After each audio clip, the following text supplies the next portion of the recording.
Esse assunto, ele faz parte da nossa vida. Se nós não nos debruçarmos diante dos rudimentos da palavra do Senhor, dos princípios básicos da palavra do Senhor, isso vai fazer com que nós nos afastemos daquilo que é a mensagem principal do Evangelho. Então, todos os dias nós temos que estar lembrando daquilo que é a conversão, daquilo que é o batismo, da importância da ceia do Senhor. Você pode até achar que isso é algo simplório, básico demais, mas muitos cristãos participam do corpo e do sangue de Cristo sem entender o que é o corpo e o sangue de Cristo. Participam da ceia do Senhor sem compreender o que é a ceia do Senhor. E é muito importante que nós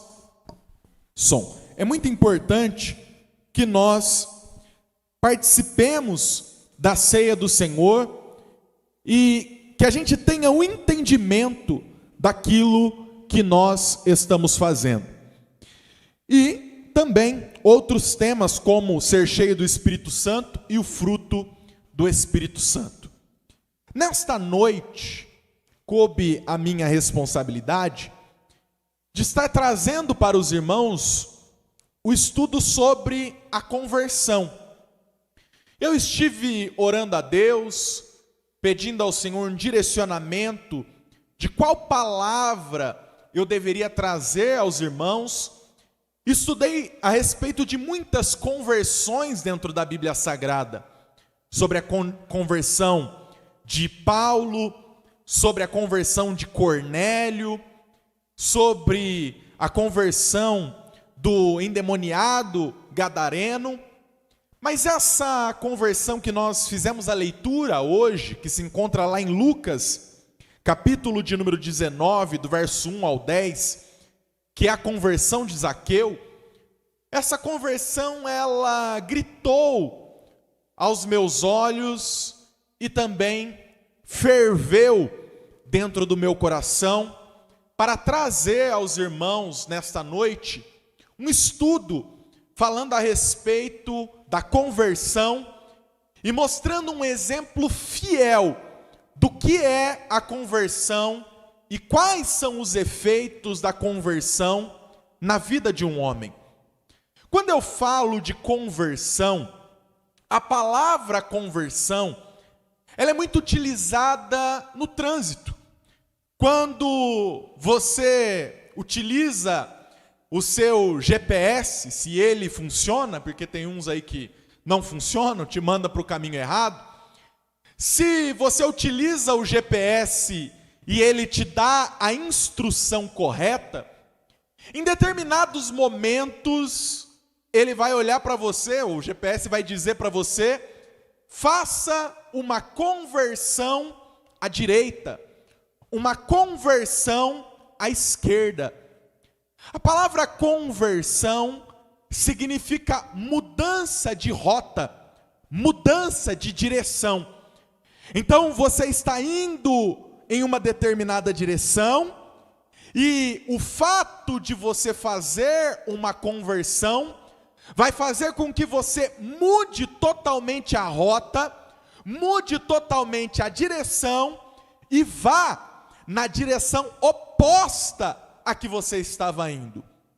Quando nós falamos a respeito de conversão no sentido espiritual da palavra, ela está falando justamente a respeito de mudar a rota e o caminho e a direção para a qual nós estávamos indo. A direção natural do ser humano, ela não é o céu. A direção natural do ser humano é o inferno. O ser humano está indo em direção ao inferno, de passos largos, correndo em direção ao inferno.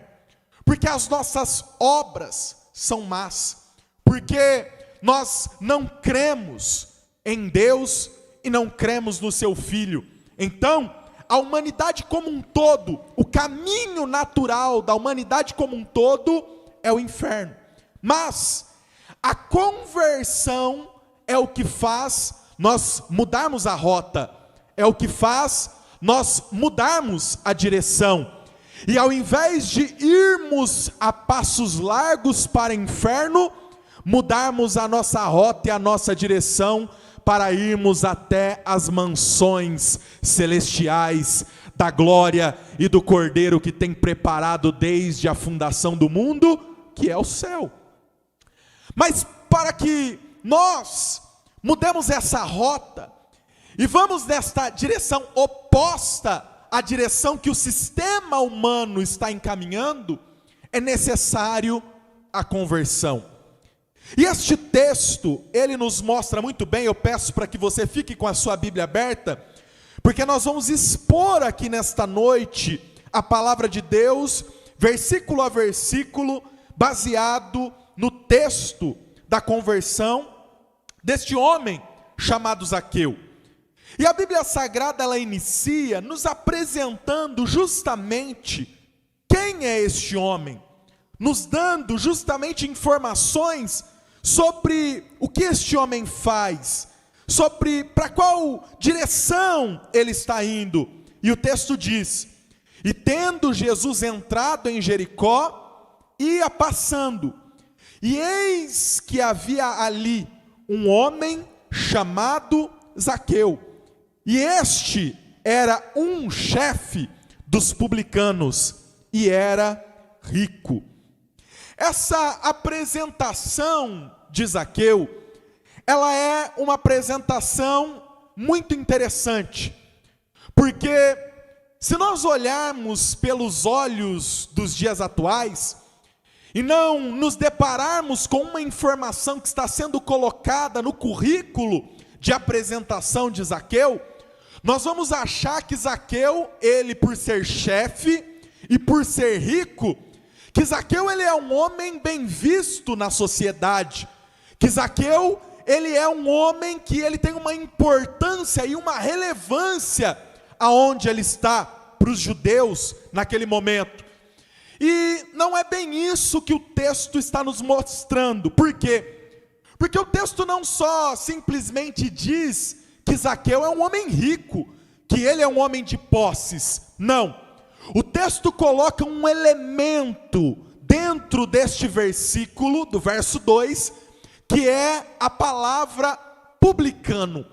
Zaqueu é o chefe dos publicanos. Esta palavra publicano no currículo de Zaqueu muda completamente a interpretação que seria à vista e aos olhos atuais algo excelente. É um homem rico, é um homem de posses, é um homem chefe, é um homem que cresceu na sua carreira. A palavra publicano coloca justamente todo este pensamento como algo totalmente ao contrário. Por quê? A palavra publicano significa cobrador de impostos. Os publicanos, eles eram responsáveis por cobrar impostos naqueles dias, mas eles não cobravam impostos, e esses impostos eram vistos sendo revertidos na saúde, na educação, sendo revertidos na segurança pública. Não. Esses impostos eles eram cobrados e eram enviados diretamente para Roma. O território de Israel naqueles dias, o território da Judéia, da Galileia e também Jericó, aonde esse episódio está se passando, é um território dominado, conquistado pelos romanos. Por volta ali do ano 200 antes de Cristo, os romanos dominaram o território de Israel e eles passaram a ser os coordenadores e os proprietários daquele território. Mas Roma tinha o maior exército da terra naqueles dias. Algumas estimativas acreditam que Roma tinha naqueles dias aproximadamente 3 milhões de soldados. Soldados esses que eram muito caros para serem mantidos. A estrutura romana era uma estrutura extremamente pesada para o erário público e para as pessoas. E então, Roma cobrava altos impostos e altas taxas de duas maneiras. A primeira maneira que Roma cobrava impostos era tributando indivíduos e propriedades. Essa era chamada de tributação direta, aonde todo homem, toda mulher e toda propriedade era tributada. Se não fosse nos dias de hoje, seria o imposto de renda e o IPTU. Roma cobrava de todos os seus cidadãos o imposto de renda e também o IPTU. Também existia uma outra forma de tributação romana, que era a forma chamada de indireta. Roma tributava as mercadorias que transitavam em todo o território romano. Então, todas as mercadorias eram tributadas. Se fosse nos dias de hoje, seria o ICMS, o IPI, o PIS/COFINS e tantos outros impostos que nós temos na nossa nação. Essa era a tributação romana. Porém, essa tributação ela dependia de um cobrador ou de cobradores, de uma estrutura de cobradores de impostos. Esses eram os chamados publicanos. Eram eles os responsáveis por bater na porta das pessoas e cobrar o imposto direto do indivíduo e cobrar o imposto sobre a casa do indivíduo. E eles também existiam dentro também das movimentações de troca de mercadoria, de compra e de venda, e eles também tributavam de forma indireta. A título de curiosidade, Jesus tinha um discípulo que era publicano, chamado Mateus. Mateus, diferentemente de Zaqueu, que é responsável pela tributação direta, Mateus, ele tributa mercadorias. Ele ficava no porto de Cafarnaum e ele era responsável pela rota que ia de Damasco até a Galileia. E toda a mercadoria que passava por essa rota era tributada por Mateus, também chamado de Levi. E Jesus Cristo aparece lá na coletoria de impostos e diz para Mateus: me segue. E Mateus levanta da coletoria de impostos, abandona todas as moedas, toda aquela tributação, todas aquelas contas, os cálculos, as alíquotas, e ele então começa a seguir Jesus. O problema dos publicanos, meus irmãos, é que eles eram odiados. O povo de Israel, o povo judeu, odiava os publicanos. Lucas, mas por que eles odiavam os publicanos? Primeiro, porque eles cobravam impostos e os impostos não eram revertidos ali. Os impostos eram para sustentar Roma. Era como se nos dias de hoje nós estivéssemos pagando impostos para a nossa cidade, mas o asfalto continuasse esburacado. É como se nós continuássemos pagando impostos para o nosso país e para a nossa cidade, e nós não tivéssemos atendimento público, segurança pública, saúde pública. Tudo isso nada era revertido para a população, mas tudo isso era para a manutenção do exército romano e do povo romano na cidade de Roma. Então, isso era muito mal visto pelo povo. Primeiro, porque aquele homem estava a serviço dos inimigos.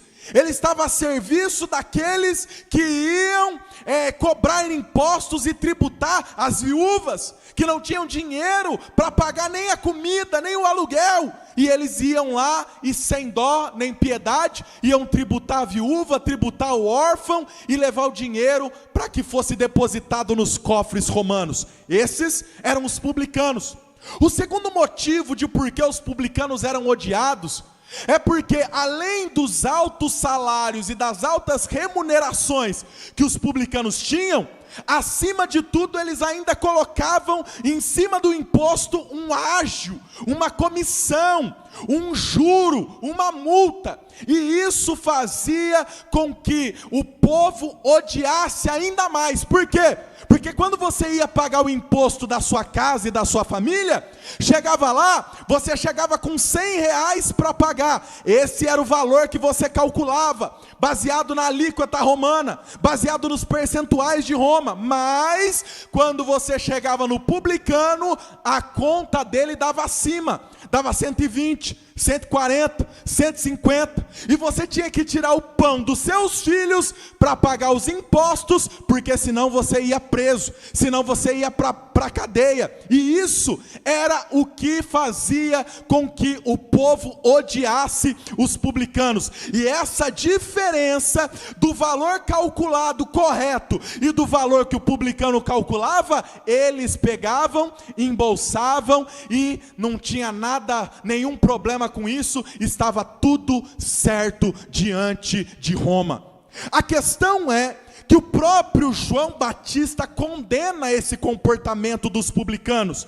Se nós lermos lá em Lucas capítulo 3, verso 12, você vai ver que João Batista ele vai dizer as seguintes palavras para os publicanos que estavam vindo se batizar junto com ele. Ele diz: não peçais mais do que é ordenado. Ou seja, não tem problema cobrar impostos para Roma, até porque o próprio Jesus Cristo disse: a César o que é de César, impostos, e a Deus o que é de Deus. Foi isso o que Jesus estabeleceu. Então, o João, ele estabelece dizendo: não peçais mais do que está ordenado. Apenas isso o que João aconselha aos publicanos, que eles vivam honestamente, sem cobrar ágio, sem cobrar comissões. A questão, irmãos, é que se o publicano era odiado, Zaqueu, ele no seu currículo não é simplesmente um publicano. Zaqueu é chefe dos publicanos. Zaqueu é 2, 3, 4, 5 vezes mais odiado. Por quê? Porque é Zaqueu quem cuida de toda aquela região e de todos os impostos daquela região. Com certeza, se o sistema corrupto como é o Brasil, por exemplo, alguém estava levando alguma parte nos ágios, nas comissões que estavam sendo cobradas das viúvas, dos órfãos e dos pais de família. Então Zaqueu com certeza fazia parte do esquema criminoso, do esquema criminoso que funcionava de roubo de impostos e direcionamento para Roma. Então, Zaqueu era aquele que orquestrava tudo isso. E pasmem os senhores, aqui entra uma grande questão: como um homem, ele se tornava um publicano? Primeiro, o homem se tornava publicano quando ele era capaz de se submeter a ser odiado pelo próprio povo. Ele tinha que abrir mão de entrar dentro de uma sinagoga, ele tinha que abrir mão de entrar dentro do templo, ele tinha que abrir mão de toda a sua fé, simples e unicamente para que ele fosse bem remunerado e para que ele ganhasse muito dinheiro. Ele era muito bem pago, ele era muito bem remunerado, mas ele tinha que abrir mão da sua fé, ele tinha que abrir mão do seu Deus, ele tinha que abrir mão do convívio na sociedade. Por quê? Porque tudo isso a sociedade abominava. Você imagina, você lá sendo um pai, uma mãe, o presbítero Eduardo está aqui conosco, e aí imagina ele vivendo com toda a sua família naquele tempo, e o Isaac vira para ele e fala assim: pai, eu quero virar publicano. O pai ia olhar para ele e falar: que negócio é esse, moleque? Você está ficando doido? Vai virar publicano? Vai cobrar ágio? Vai cobrar comissão em cima da gente? Vai rejeitar o seu povo? Não pode entrar dentro da sinagoga? Não pode professar sua fé? Vai ser odiado pela sociedade? Era isso. Nenhum pai tinha orgulho de ter um filho publicano, nenhum pai tinha orgulho de ter um filho cobrador de impostos. Então, esse homem, a se submeter a essa função, ele tinha que se submeter a isso, mesmo sendo muito bem remunerado, mas ele tinha que se submeter a ser odiado pelo seu próprio povo. Esse homem é aquele que é capaz de passar um pouco da linha, só para ganhar um pouco mais. É alguém que pensa apenas em si mesmo, e em proporcionar o conforto para sua casa, para sua família, mesmo que isso custe a sua honestidade. Esses são os requisitos para a vaga de publicano. Eu tenho certeza que aqui no nosso meio ninguém se candidataria a uma vaga dessa. Eu tenho certeza, parece até que eu estou lendo até uma vaga de político, né? Um cargo vereador, prefeito, deputado, presidente da república. Não, aqui eu estou apresentando para vocês os requisitos para uma vaga de cobrador de impostos nos dias de Jesus. Verso de número 3, vamos ler, olha só o que o verso de número 3 nos diz. E procurava ver quem era Jesus, e não podia, por causa da multidão, pois era de pequena estatura. Dentro desse versículo, meus irmãos, mora a primeira revelação que Jesus dá a respeito de Zaqueu. A primeira revelação a respeito desse ser humano Zaqueu é que ele é pequeno. O seu currículo apresenta ele como chefe. O seu currículo apresenta ele como homem rico. O seu currículo apresenta ele como diante de Roma, sendo um homem poderoso. O seu currículo apresenta ele como um homem bem posicionado diante dos cobradores de impostos e do sistema romano. Mas Jesus, quando ele se defronta com Jesus, ele percebe que ele é pequeno demais. Nós estamos falando a respeito de conversão. Não existe conversão que não revele para mim, não existe encontro com Jesus que não revele o quão pequeno nós somos diante da salvação. Não existe encontro com Cristo que não revele o como nós somos pequenos diante da grandeza do nosso Deus. Não existe um homem que se encontrou com Jesus e conversou com ele na mesma estatura, na mesma posição, ou olhou Jesus de cima para baixo. Espiritualmente, isso não existe. Por quê? Porque diante da salvação, diante de Jesus, todo ser humano é incapaz, todo ser humano é incompetente, todo ser humano é incapaz de ser ele por ele mesmo, pelas suas próprias forças, de se encontrar com esse Jesus que é tão grande. O encontro com Jesus, ele revela para nós o como nós somos insuficientes para a salvação. Você não entendeu? Eu vou te explicar. Certo, no capítulo anterior, no capítulo 18, Jesus tem um encontro com um moço. Esse moço, ele é jovem e o texto diz também que ele é rico. Porém, quando nós lemos o texto, a Bíblia Sagrada nos diz que logo quando Jesus se depara com esse homem, ele chama Jesus e ele diz: bom mestre, e ele faz a sua pergunta: que hei de fazer para alcançar a vida eterna? Salvação, céu. O que eu vou fazer para que eu vá morar no céu? E Jesus olha para ele e já dá a primeira patada nele e diz: bom, só existe um, que é Deus. Nenhum homem é bom.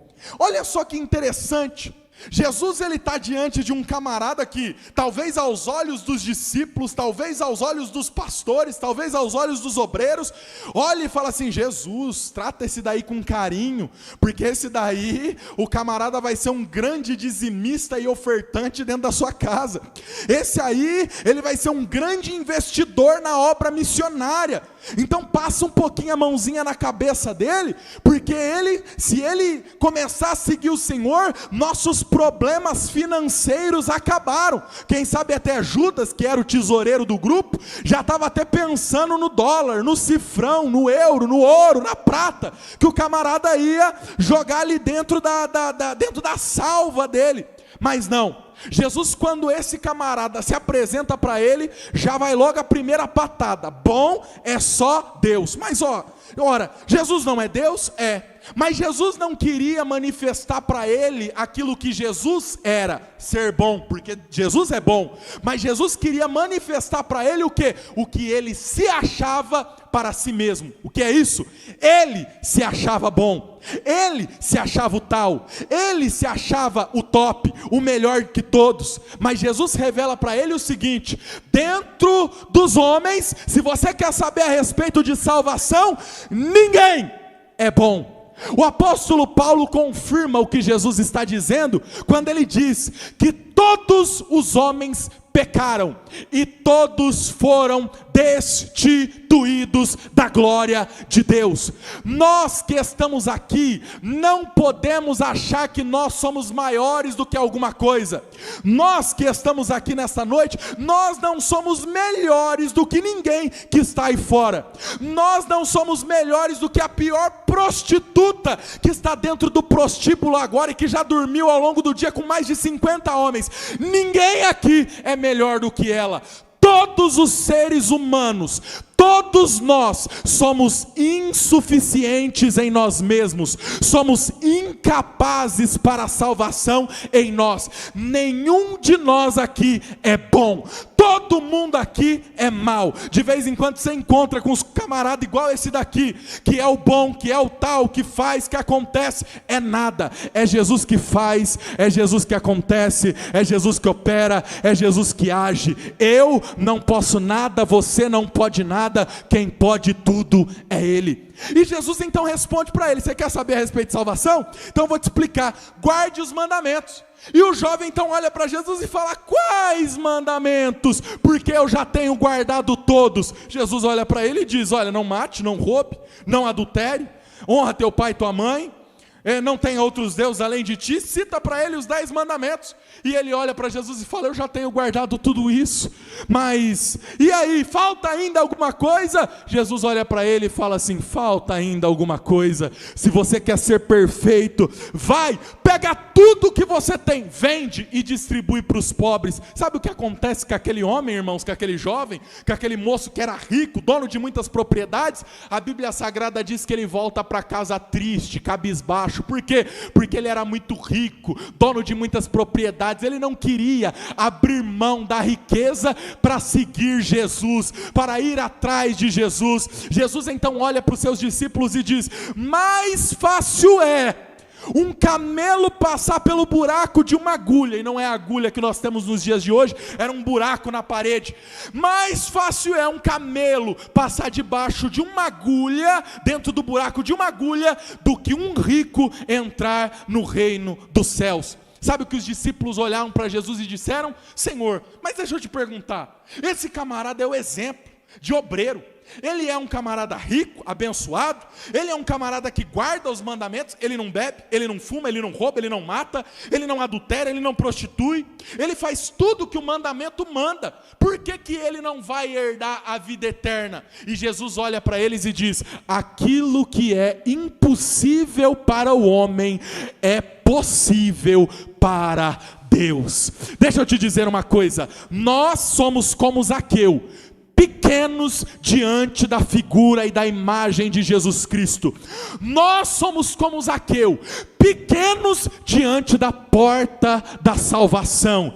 Nós somos como Zaqueu, frágeis, fracos, incapazes de nos aproximar de Cristo e da sua imagem e da sua figura. Mas Deus, Ele é capaz de fazer com que o homem seja salvo através da sua soberania, através do seu poder. Se você está aqui nesta noite, não é porque você quis, não é porque você falou: eu acho que eu vou lá para passar um tempinho, para passar umas 2 horas. Não, você está aqui porque na soberania de Deus, lá na eternidade, Deus escreveu teu nome no livro da vida e disse: naquele grande dia eu vou chamá-lo para entrar dentro do gozo eterno.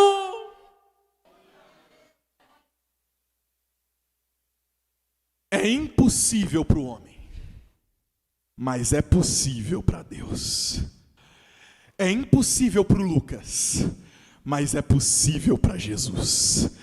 É impossível para mim, mas o Espírito Santo é quem me convence do pecado, da justiça e do juízo, e eu estou habilitado, não por causa das minhas obras, não porque eu tenho dinheiro, não porque eu sou bom, não, porque eu não sou nada disso, eu estou habilitado porque o sangue de Jesus Cristo foi derramado na cruz do Calvário, e a porta que estava fechada para mim, Ele abriu e disse: pode passar, porque você é um daqueles que eu escolhi. Essa é a palavra de Jesus Cristo. Nós somos insuficientes. A nossa inteligência não nos aproxima da salvação. A salvação, ela é um instrumento de Deus, revelado pelo poder sobrenatural do Espírito Santo. Zaqueu, em sentido analógico, Zaqueu, ele é pequeno diante de Cristo, porque o ser humano é insuficiente e incapaz em si próprio para salvar-se. Depois, o texto diz, verso 4: e correndo adiante, subiu a uma figueira brava para o ver, porque havia de passar por ali.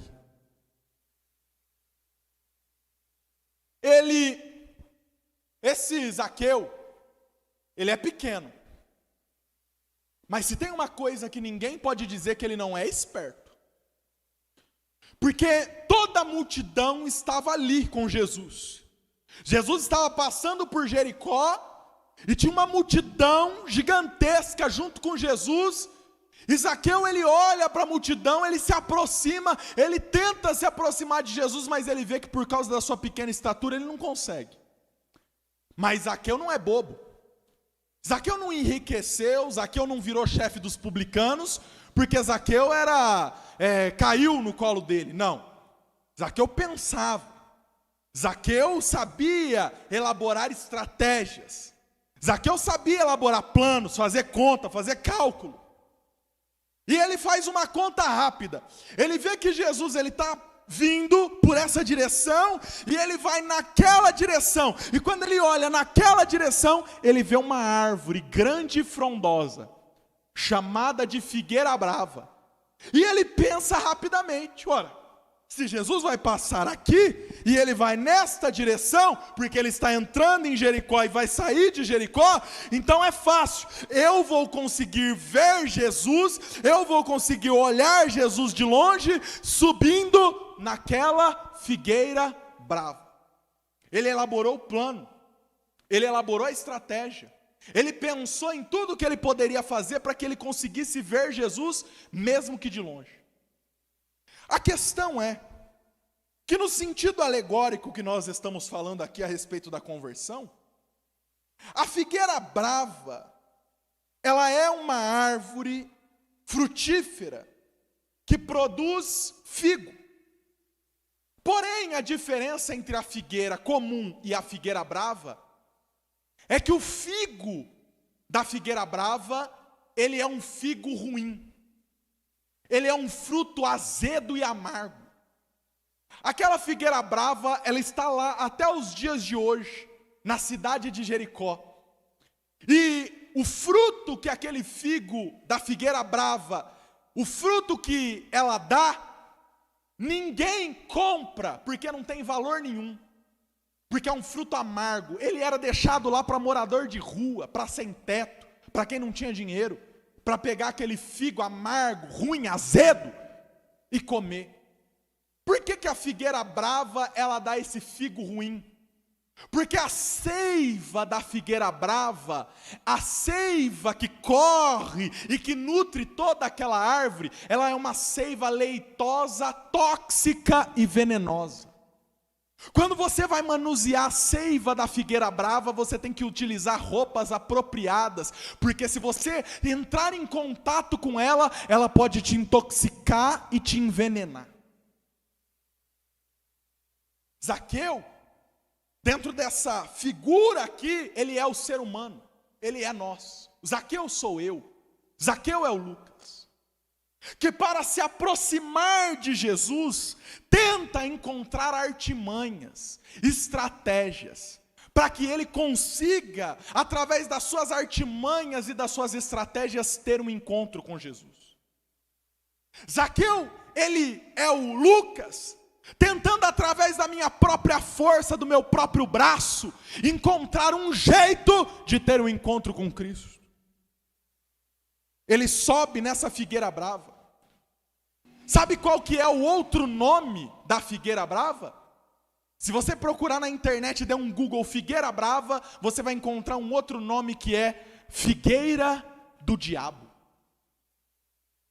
A estratégia humana, o jeito humano para se aproximar de Cristo, ele é uma estratégia do diabo.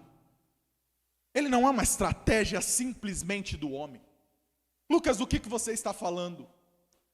Nós estamos vendo nos dias atuais estratégias humanas sendo utilizadas dentro da igreja para fazer com que pessoas tenham um encontro com Jesus. Nós temos visto dentro das igrejas nos dias de hoje, pastores, líderes, obreiros, apóstolos, semideus, bispo e assim por diante, que estão fazendo de estratégias humanas para encher as igrejas. Luz de neon, parede preta, fumaça,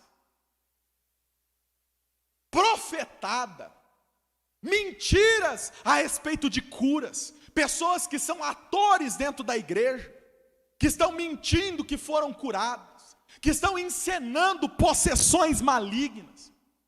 Outros, dentro das suas estratégias humanas, estão alargando as portas do céu, deixando entrar todo tipo de pecado e de erro dentro da igreja, simples e unicamente para ver a igreja cheia e dizer que ele vai levar um povo para o céu. Mentira, estão usando de estratégias humanas.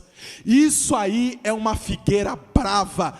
A seiva é leitosa, tem fruto, mas é um fruto amargo. A seiva desta árvore é veneno, é toxina, e que vai fazer com que muitas pessoas vejam Jesus de longe, mas vai ter que dar tchauzinho assim, ó, tchau Jesus, porque Jesus vai passar e vai deixar para trás, e não vai levar. Naquele grande dia, quando ele voltar, muitos vão ter que olhar e falar: tchau igreja, tchau Jesus, já foi, né? Foi tão rápido, né? Nossa, nem me esperou. Não te esperou, sabe por quê? Porque você estava em cima da figueira brava, com essa seiva leitosa, com essa seiva venenosa, que esse fruto amargo. Jesus Cristo não é figueira brava, não. Lá em Lucas, no capítulo lá em João capítulo de número 15, versículo de número 1, Jesus diz: eu sou a videira verdadeira, genuína. Eu tenho uma videira lá em casa. Todo final de ano, novembro e dezembro, eu vou lá, minha sogra já comeu, meu sogro já comeu, minha avó come. Ela às vezes nem deixa para mim as uvas que a videira dá lá. Meu avô também leva tudo minhas uvas embora. E tá lá minha videira, coisa mais linda. Chega novembro e dezembro, ela fica empelotada de uva, coisa mais bonita, os cachos de uva. E aí, sabe o que acontece? Quando chega ali mais ou menos dia 5, dia 10 de dezembro, você vai lá, você pega aquela uva, você colhe aquela uva, porque já está quase que caindo no chão, e aí quando você coloca na boca, ela parece um mel maravilhoso, excelente, ela não tem nada de amargura, ela cresce no pé, ela amadurece no pé, e ela fica docinha no lábio, na boca. Jesus Cristo não te dá fruto amargo, Jesus Cristo te dá fruto doce. Jesus Cristo não te dá nada venenoso, nada tóxico. Comeu, morreu, era o quê? Era o fruto de Jesus. Não.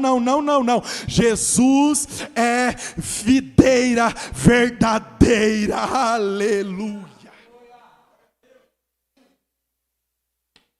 Fruto de Jesus é doce. Você olha para essas igrejas aí, o fruto é amargo. Figueira brava. O fruto é tóxico. Nós falamos aqui seitas, heresias. Figueira brava. Seiva venenosa. A Bíblia Sagrada nos diz que nós somos enxertados na árvore. E essa árvore é Cristo. Nós somos enxertados em Cristo. Jesus, ele diz: eu sou a videira, meu pai é o viticultor, e todos os ramos que não dá fruto, ele corta. A videira é Cristo, nós estamos ligados na videira, não é em figueira brava não. Aqui o fruto é doce, aqui nós pregamos é a palavra, aqui o alimento é comida, é bebida, é alimento para a tua alma. Aqui não tem toxina. Aqui ninguém está pregando dizendo, eu estou pregando de Zaqueu rico e eu vou falar que você vai ficar rico, milionário. Nananina não. Jesus, Deus pode te fazer rico, pode te fazer milionário, se Ele quiser, Ele pode, porque Ele é dono do ouro e da prata, mas não é por isso que nós estamos aqui. Ninguém aqui está ganhando pão com mortadela para vir aqui, ninguém está aqui ganhando dinheiro, nananina não, aqui todo mundo está vindo de graça por causa da salvação em Cristo Jesus. Não há salvação em figueira brava. Não há conversão em cima de figueira brava. Se a sua base está errada, o Luan veio aqui e falou a respeito das bases da igreja, que é Cristo. Se a sua base não está firmada em Cristo, figueira brava. É venenoso, vai te matar. Agora, se você está firmado em Cristo, você pode ter certeza que o fruto é bem doce e é maravilhoso. Verso 5 e verso 6. E quando chegou àquele lugar, olhando para cima, viu e disse-lhe: Zaqueu, desce depressa, porque hoje me convém pousar em tua casa. E apressando-se, desceu e recebeu alegremente. Nenhum mestre, nenhum fariseu, nenhum sacerdote nunca entrou dentro da casa de Zaqueu. Nenhum pastor da sinagoga foi fazer visita para ele. Nenhum responsável pela religiosidade da época tinha interesse em ter alguém como Zaqueu dentro da sua congregação. Mas o Mestre Jesus, mas é publicano, mas é meu. É pecador, mas é meu. É pequeno, mas eu estou chamando, é meu. Desce, Zaqueu, por quê? Desce depressa, porque hoje eu vou entrar dentro da tua casa. Jesus vai atrás daqueles que são mais desprezíveis. A expressão desce depressa, dentro desse texto, ela é uma ordem e um alerta. Porque a palavra de Deus é uma ordem e um alerta. Quando a palavra de Deus diz, arrependei-vos, porque é chegado o reino do céu, ordem e alerta. Nós somos os portadores desta palavra. Deus não entregou a responsabilidade de dizer para Zaqueu, desce, Zaqueu, te alertando que ele está em cima de uma figueira brava, de algo que pode intoxicá-lo, de algo que pode matá-lo, algo que tem um fruto amargo, que não vai alimentá-lo, que vai desnutri-lo. Nós é que temos que alertar esta geração e este povo através desta palavra. Somos nós os responsáveis por gritar nesta nação, desce, Zaqueu, e desce depressa. É papel do Roberto, é papel do Eduardo, é papel do Antônio, é papel da Vanessa, é papel da Rosângela, é papel do Luan, É papel do Gilberto, é papel do Adriano, é papel da Vani, é papel da Edi, é papel do Eliel, é papel da Dercy, é papel da Aparecido, é papel da Rose, é papel do Hugo, é papel da Amanda. Nosso papel é gritar para o mundo e dizer: desce depressa, você está em cima de uma figueira brava, isso daí vai te matar, e vem para o encontro daquele que tem vida, vida verdadeira.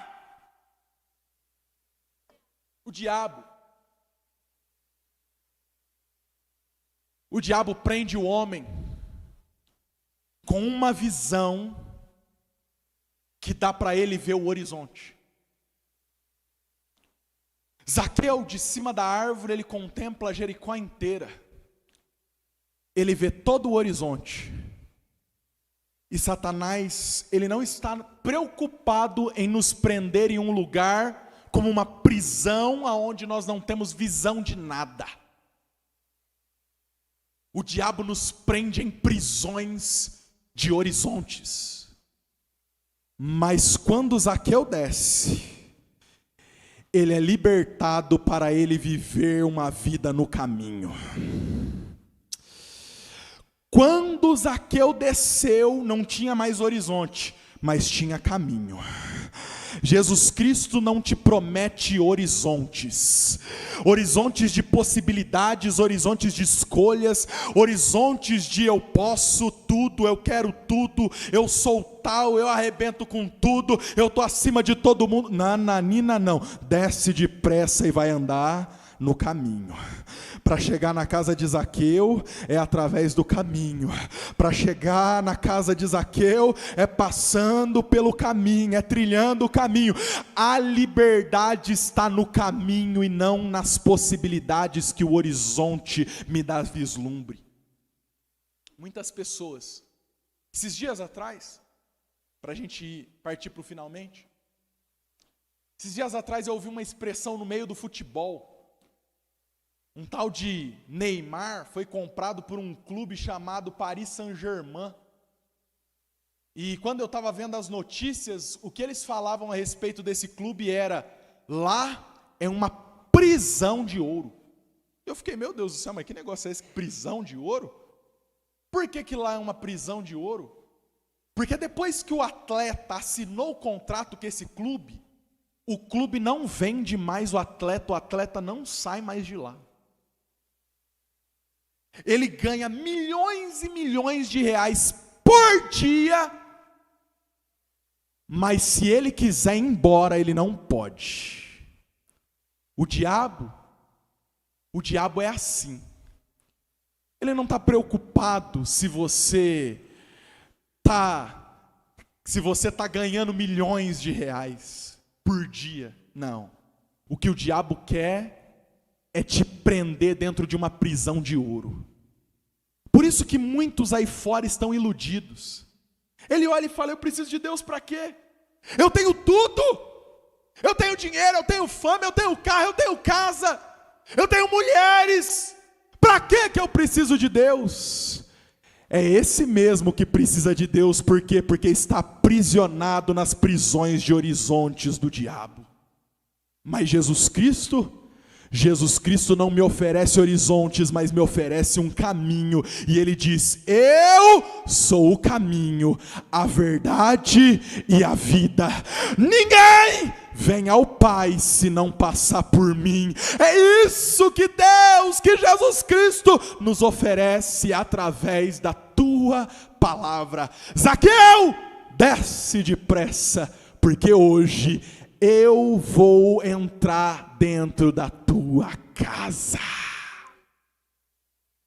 A partir daquele dia, ontem, Zaqueu era o chefe dos publicanos, o chefe do esquema, que se fosse nos dias de hoje, quem ia lá resolver era o japonês da federal. Mas agora, meu irmão, quando Jesus entra dentro da casa de Zaqueu, E Zaqueu recebe Jesus com alegria, porque ele disse: nunca ninguém quis entrar dentro da minha casa, e o Senhor de tamanha importância, o Deus Todo-Poderoso, quer entrar dentro da minha vida. E ele fala: Zaqueu, hoje eu vou comer com você, vou me alimentar com você, e a partir de hoje você nunca mais vai ser a mesma pessoa. Sabe o que Zaqueu faz? Jesus nem pede, ele olha para Jesus e fala: Senhor, se eu defraudei alguém, se eu roubei alguém, eu vou devolver quadruplicadamente. Se eu fiz qualquer coisa, passei alguém para trás, errei, pequei contra alguém, eu vou restituir esta pessoa. Lucas, por que Zaqueu fez isso? Porque a conversão muda o seu caráter. Ontem Zaqueu era o mestre, o chefe do esquema que operava dentro de Jericó, e agora Zaqueu faz parte do esquema da cruz, do esquema de Cristo. Não vai mais japonês da federal bater na porta dele, não. Por quê? Porque agora ele vai restituir quem ele deve, vai pagar as dívidas dele, e vai falar: o que está acontecendo? Eu nunca vi publicano devolver dinheiro. E ele vai dizer: é porque você nunca viu um publicano que teve um encontro com ele, você nunca viu um publicano que conheceu ele. Roubava, não rouba mais, mentia, não mente mais, adulterava, não adultera mais, falava besteira, não fala mais. Por quê? Porque eu tive um encontro com ele. Só quem teve, levanta alegre agora, regozijando. Só quem teve um encontro com esse Jesus, levanta alegre agora, fica de pé, fica de pé, fica de pé, e diz: muito obrigado, Jesus, pelo Senhor ter entrado dentro da minha casa. Mudança de rumo, mudança de rota. Não vem com essa historinha: me converti, mas continuo adulterando. Me converti, coloquei até um terninho, uma gravata, mas continua na mesma prática do pecado. Mentindo, roubando, adulterando, passando todo mundo para trás. Quem conhece Jesus de verdade, o caráter dessa pessoa é mudado, a forma de viver dessa pessoa é mudada. A palavra do crente é sim, sim, não, não. Não tem talvez, não tem depende.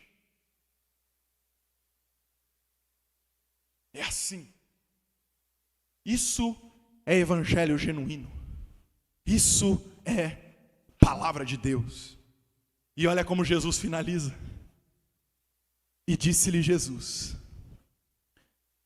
hoje veio salvação a essa casa,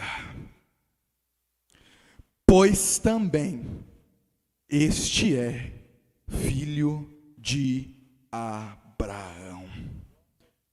Porque o Filho do Homem veio buscar e salvar o que se havia perdido.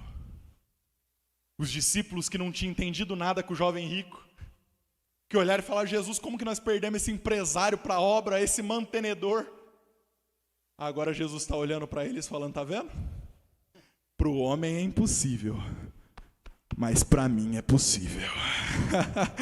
Só quem pode adorar este Deus, só quem pode adorar este Deus. O chamado irresistível de Jesus Cristo nas nossas vidas. Meus amados irmãos, eu agradeço a oportunidade que o Senhor nos concede. Quero fazer a pergunta: se tem alguém nesta noite que deseja receber o Jesus dessa pregação.